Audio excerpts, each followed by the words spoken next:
दोस्तों, सारा का सारा खेल वक्त का है। एक वक्त था जब बीजेपी के नेताओं के लिए पब्लिक पल के बिछाए इंतजार करती थी।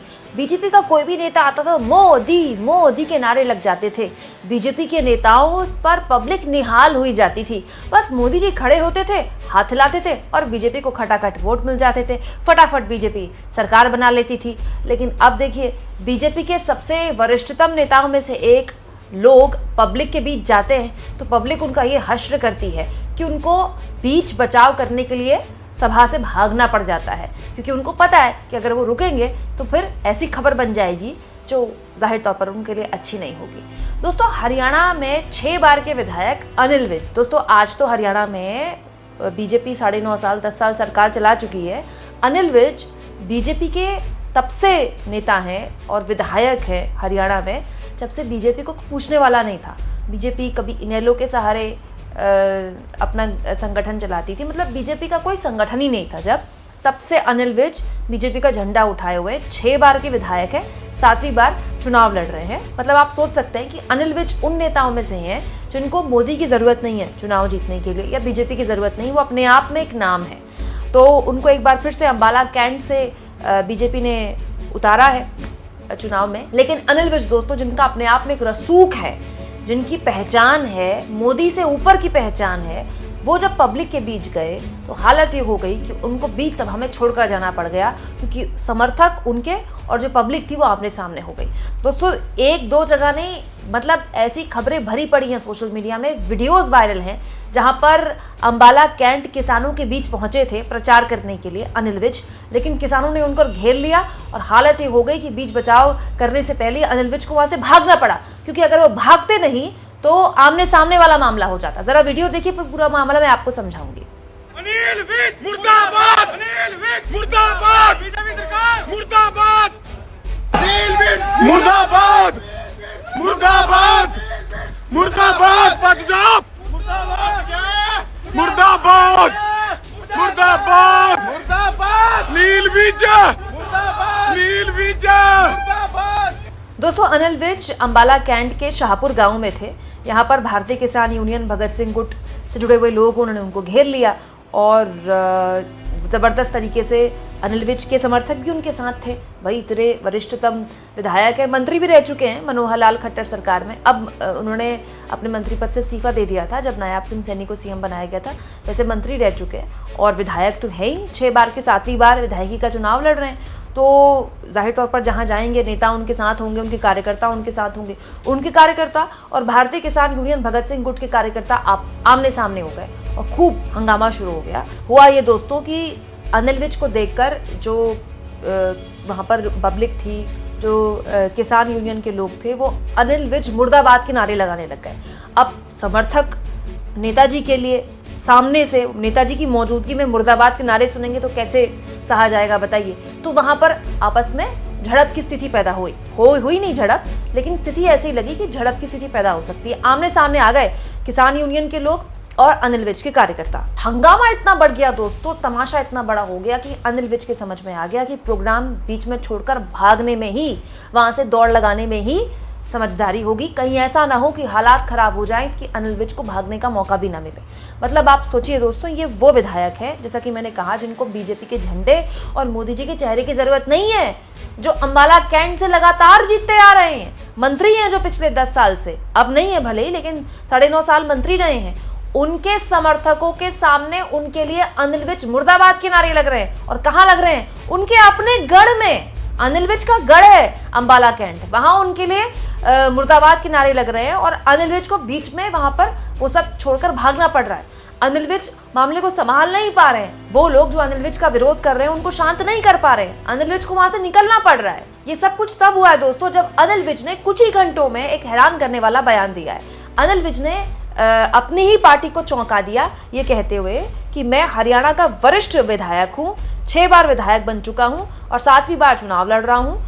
और अनिल विज ने कहा कि आज तक मैंने पार्टी से कभी कुछ नहीं मांगा, लेकिन इस बार मुझ पर पूरे हरियाणा और अम्बाला की जनता का मुख्यमंत्री बनने के लिए बहुत दबाव पड़ रहा है, इसीलिए इस बार मैं वरिष्ठ नेता होने के दम पर मुख्यमंत्री पद का दावा करूंगा वो मुझे सीएम बनाते हैं या नहीं ये उनका अधिकार है, आलाकमान के लिए उन्होंने बोला। अनिल विज ने यह भी कहा कि अगर मुझे मुख्यमंत्री बना दिया गया तो मैं हरियाणा की तकदीर बदल दूंगा, मैं हरियाणा की तस्वीर बदल दूंगा। वाह क्या बात है दोस्तों, जो शख्स हरियाणा की तकदीर बदलने का दावा कर रहा है, हरियाणा की तस्वीर बदलने का दावा कर रहा है, वो अपने ही विधानसभा क्षेत्र के उन लोगों का मन नहीं बदल पा रहा है जो अनिल विज मुर्दाबाद के नारे लगा रहे हैं। दोस्तों यहाँ पर मैं आपको ये भी याद दिला दूं कि किसान आंदोलन जब एक बार फिर से कुछ महीने पहले जब शुरुआत हुई थी तो बहुत बड़े स्तर पर पंजाब के किसान निकले थे दिल्ली कूच करने के लिए, तो उनको हरियाणा में ही रोक दिया गया था, हरियाणा के बॉर्डर में, आपको याद होगा। और अभी भी उस हरियाणा के बॉर्डर में किसानों की मौजूदगी है, उनको 1 साल के करीब वक्त होने को है, वो किसान अभी भी वहां पर मौजूद हैं, उनको बॉर्डर पार नहीं करने दिया जा रहा है। उस वक्त अनिल विज गृह मंत्री थे और तब जब उनको कुछ वक्त पहले घेरा गया था, इसी तरह का विरोध उनका हुआ था, तो उन्होंने कहा था कि जब किसानों पर गोलियां चली तो मैं गृह मंत्री था और मैं जिम्मेदारी लेता हूं इस बात की कि मेरे गृह मंत्री रहते हुए ये सब कुछ हुआ है। तो किसानों का तब से अनिल विज को लेकर गुस्सा है, तब से अनिल विज को लेकर किसान विरोध कर रहे हैं कि भाई आपके गृह मंत्री रहते हुए किसानों के साथ इस तरह का व्यवहार कैसे हुआ, कैसे उनको आपने बॉर्डर में रोक रखा है और उसके बाद आप वोट मांगने आ जाते हैं। अनिल विज, मैं आपको याद दिला दूं दोस्तों, उस क्षेत्र में उस समाज का प्रतिनिधित्व करते हैं जिसे बीजेपी अपना मानती है, नॉन जाट पंजाबी, ये वो समाज है जो कि, और ये एरिया भी वो है जो बीजेपी का स्ट्रॉन्ग होल्ड है।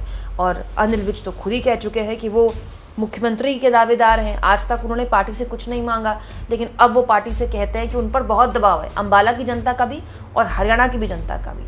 आप सोचिए एक ऐसा नेता जिन पर इतना दबाव है मुख्यमंत्री बनने का, मतलब वो कह रहे हैं कि मुझे एक बार आलाकमान बना दे अगर सीएम। हालांकि वो फैसला उनका है, अनिल विज ये भी कहते हैं कि आलाकमान का फैसला है कि वो बनाते हैं कि नहीं बनाते हैं, लेकिन अगर उनको सीएम बना दिया तो वो हरियाणा की तस्वीर और तकदीर बदल देंगे। बताइए, हरियाणा की तस्वीर और तकदीर बदलने वाला शख्स अनिल विज मुर्दाबाद के नारे नहीं बदल पा रहा है। ये तो हालत है दोस्तों बीजेपी की। अब बीजेपी की इस हालत के बाद भी मोदी जी कुरुक्षेत्र में अपनी पहली रैली को देखकर ये कहते हैं कि उनकी राजनीतिक समझ ये कहती है कि बीजेपी जो है वो हैट्रिक लगाने वाली है। तो अब मोदी जी की राजनीतिक समझ ठीक है कि अनिल विज की राजनीतिक समझ ठीक है, इसमें क्या ही कहा जाए। या मैं आपको ये भी बता दूं दोस्तों कि बहुत बातें होती है कांग्रेस की गुटबाजी की, बिल्कुल सही बात है, कांग्रेस में काफी गुटबाजी है, सबको पता है। हुड्डा गुट एक तरफ है, शैलजा और सुरजेवाला का गुट एक तरफ है, सबको पता है, जग जाहिर है। खुलेआम शैलजा और सुरजेवाला ने चुनाव शुरू होने के बाद अपने आप को सीएम कैंडिडेट भी घोषित कर दिया, लेकिन गुटबाजी बीजेपी में कम नहीं है। अब आप सोचिए इससे बड़ी गुटबाजी का उदाहरण आपको क्या चाहिए कि एक शख्स खुद कह रहा है कि मैं 6 बार विधायक हो चुका हूं और मैं 7वीं बार विधायक का चुनाव लड़ रहा हूं और मुझे अधिकार है कि मैं मुख्यमंत्री पद के लिए अपना दावा पेश करूं और ये दबाव मुझे पब्लिक पर है। अगर हरियाणा ने मुझे, मतलब आलाकमान ने अगर मुझे सीएम बना दिया तो मैं हरियाणा की तस्वीर और तकदीर बदल दूंगा। और ये केवल अनिल विज नहीं है, राव इंद्रजीत जो कि अहिरवाल बेल्ट के सबसे बड़े नेता माने जाते हैं, वो तो न जाने कब से सीएम बनने के ख्वाब देख रहे हैं। अब तो खुलेआम बयान दे रहे हैं कि सब सीएम बन सकते तो मैं क्यों नहीं सीएम बन सकता हूं। अनिल विज दोस्तों तब से नाराज है अपनी पार्टी से जब से नायाब सिंह सैनी को सीएम बनाया गया था। ये अच्छे खासे मंत्री थे मनोहर लाल खट्टर की कैबिनेट में। इसके बाद मनोहर लाल खट्टर खुद भी, उनका पूरा का पूरा कैबिनेट का ही सफाया हो गया। खट्टर साहब तो दिल्ली में मंत्री बन गए, उनको तो दिल्ली में सेटल कर दिया गया। अनिल विज नाराज हो गए क्योंकि अनिल विज इंतजार कर रहे थे कि आखिर कब तक वो बीजेपी का झंडा उठाए रखेंगे, उनका भी तो नंबर आना चाहिए ना। जब सब सीएम बन रहे हैं तो वो भी सीएम बन जाए एक बार। तो अनिल विज का पत्ता उस वक्त भी कट गया, तो अनिल विज नाराज हो गए। उस वक्त नायाब सिंह सैनी के जो मुख्यमंत्री पद की शपथ थी उसमें भी अनिल विज नहीं गए थे, बहुत बनाने की कोशिश उनको हुई थी लेकिन वो तब भी नहीं गए थे। लेकिन आप सोचिए तब से लेकर अब तक अनिल विज को क्या बीजेपी मना नहीं पाई है कि वो कह रहे हैं कि भाई मुझे सीएम बनाओ। और मैं तो ये कह रही हूँ कि एक ऐसा शख्स जो सीएम बनने की दावेदारी पेश कर रहा है वो अपने विधानसभा क्षेत्र में अपने लोगों को मना नहीं पा रहा है। और हालत ये हो गई है कि अगर अनिल विज मुर्दाबाद के नारे लगते हैं तो नेताजी को वहां से भागना पड़ रहा है। तो ये नेताजी की नैतिक हार है, राजनीतिक नैतिक हार है ये, क्योंकि नेताजी के तो करिश्मा ऐसा होना चाहिए कि अगर कोई विरोधी है भी, भाई आपके विधानसभा क्षेत्र में हर आदमी आपसे खुश नहीं हो सकता, हम समझ सकते हैं इस बात को, तो ये तो करिश्मा नेताजी में होना चाहिए ना कि वो आपके सामने अगर लोग हैं वो आपसे नाराज हैं, आप उनकी शिकायतें सुने, उन्हें एड्रेस करें और उन्हें अपना बना लें, उन्हें गले लगा लें। यही तो नेता का करिश्मा, यही तो नेता की खूबी है। लेकिन अनिल विज अपने विधानसभा क्षेत्र में रूठों को तो मना नहीं पा रहे हैं और बताइए उसके बाद कह रहे हैं कि वो सीएम बनना चाहते हैं। दोस्तों बीजेपी के अंदर मची इस सिर फुटअव्वल के बीच बीजेपी कि पूर्व मंत्री और इतने सीनियर नेता का कुछ इस तरह से विरोध कि उनको दौड़कर भागकर वहां से बचना पड़ा। आप इसको किस तरह से देखते हैं? कमेंट बॉक्स में जरूर लिखें और जितना हो सके चैनल को शेयर करें, सब्सक्राइब करें और थैंक्स और ज्वाइन, ये 2 ऑप्शन है दोस्तों जिसके जरिए आर्थिक तौर पर भी आप चैनल के हाथ मजबूत कर सकते हैं।